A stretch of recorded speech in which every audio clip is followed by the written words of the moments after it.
I actually have started hearing about studies for autism. Really? Oh. Yeah, they're pulling together people with autism because it's a mental connection Mhm. disorder, if you want to call it that. Either having underdeveloped connections in one part of the brain or overdeveloped in other parts of the brain to make you really good at some things, but lack in other things like social Mhm. situations. So I guess they've started realizing that, or maybe enough people with autism started taking mushrooms and talking about it. But it seems to be particularly helpful for people who have some sort of, I forget what they call it, but it's like a mental loop disorder where addiction and PTSD and a few others that I can't really Mhm. think of right now, like smoking, stuff like that. Sure. Those are all the brain getting stuck in a negative feedback loop of needing Mhm. something that's bad for them or Mhm.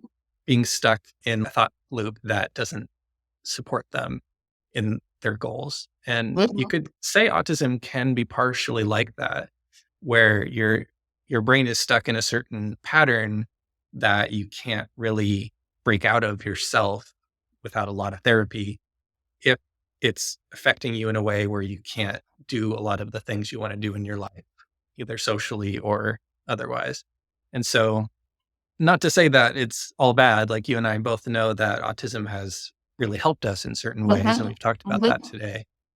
But in the ways that it makes us lack in certain aspects of our life, I have found that mushrooms have helped to break me out of that. And like I said, it broke me out of the loop of not being able to access my emotions or to be very resistant towards emotion.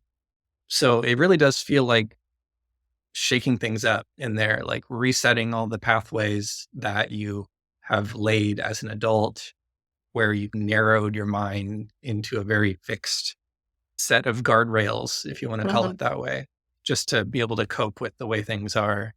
And it just widens those guardrails to where you can understand and take in more things and re experience fresh eyes. And I think that's the best part about people with PTSD. It really just lets them go back and relive their experience, but through a new perspective and process that in a way that's healthy and not get stuck in that feedback loop. And same with addiction. That's the same type of mechanism to reset that addiction.